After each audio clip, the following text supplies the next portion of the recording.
Hi, guys, and welcome to my first ever video podcast. This is a very personal project for me.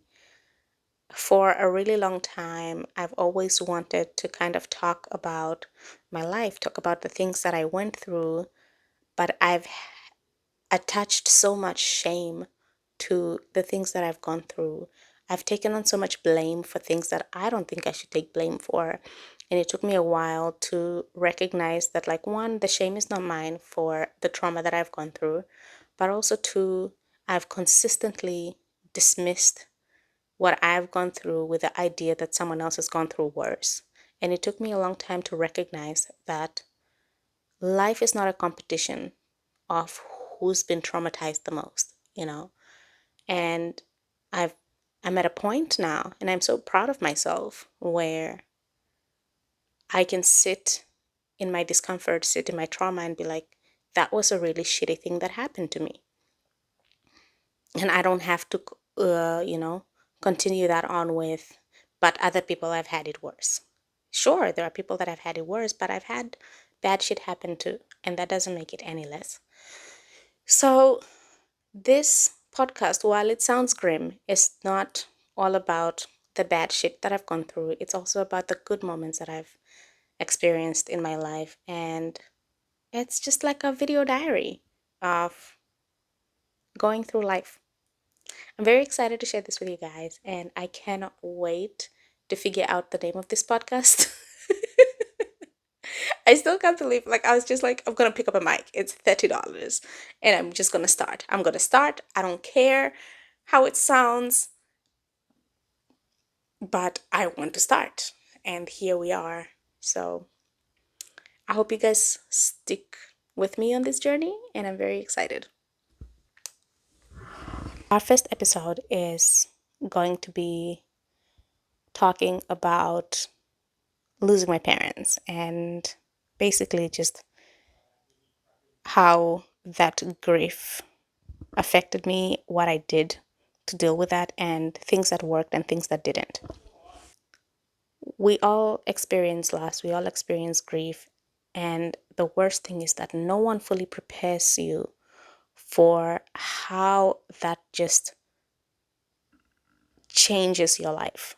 I don't think there's any handbook, there's any seminar you can attend to fully prepare you for what loss can do to your life. When I lost my parents, I felt like my whole world had been ripped from underneath me. It still is to this day the worst thing that has happened. And I have gone through so much more trauma since then. But I keep coming back to that loss, and I just feel like it changed the trajectory of my life so much so that I don't know. So my dad passed away when I was 14, and my mom when I was 16. And those are such fragile teenage years to lose both your parents. And I just remember when my mom died, just feeling like I had nothing, like no reason to, do anything really, because my entire life was centered so much around making my parents proud. That was the motivation for every single thing I ever did, was to make my parents proud. So when I didn't have them anymore, when they weren't around anymore, everything else just did not feel worth it, you know? And I tried to cling on to different people to try and fill that void. I would try to cling on to my teachers to make me feel like, to try and make them proud, but it just didn't, it was not the same. I tried to cling on to, like, my parents' friends, but it's just not the same. And that loss just completely changed my life's trajectory, because I remember growing up, I I believed that I could do anything. I believed with no shadow of a doubt that I was destined for greatness, that I was going to change the world. And I had no reason to doubt that because my mother was my biggest cheerleader. Every time I would tell her all these crazy aspirations, she never made them seem like they were out of reach. So I grew up believing that one day I would change the world. I would change the lives of millions of people. And that dream was always so validated. It never felt like it was out of reach. But when my mom died, it just felt like, what was the reason? Why was I doing that? Because like she was the reason I wanted to do all of these things. I wanted to become all of these things. And so when she died, that reason went away. And there was just, I would do something really good. I would perform really well at school, or I would win a competition. And like I could not, ooh, wow. Ooh. And like it is so different because you can't, I couldn't like go home and tell her. And even though you like would tell someone else and they'd be like, "Oh, I'm so proud of you," it just wasn't the same. Oh my God. Wait.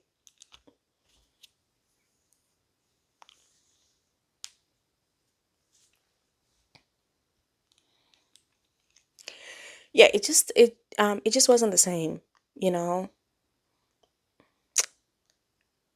Like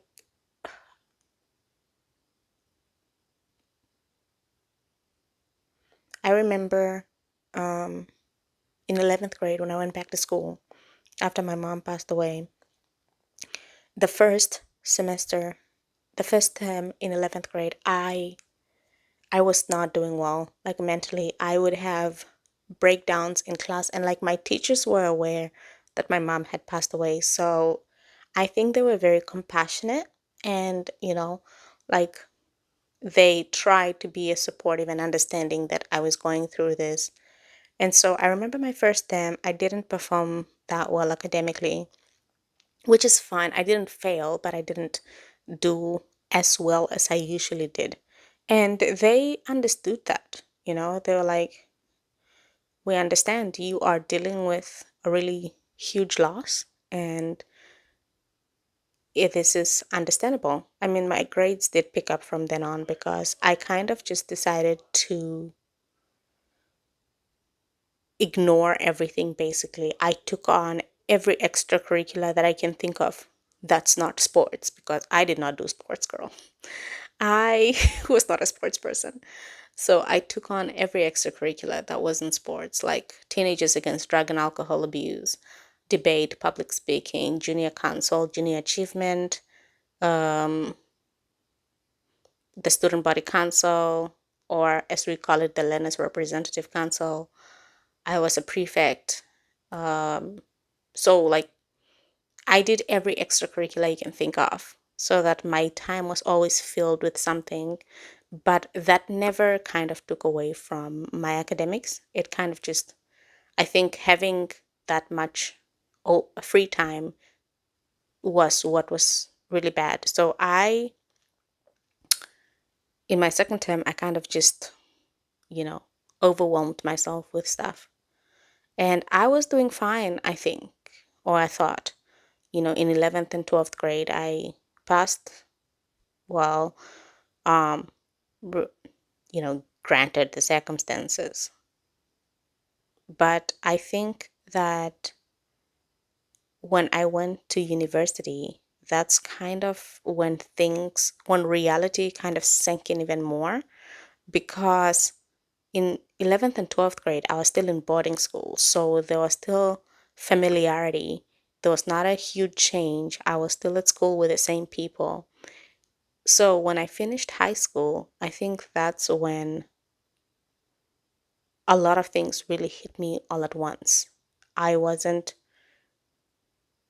at home, I wasn't, we had lost my mom's house. I, I don't know, it wasn't the same. And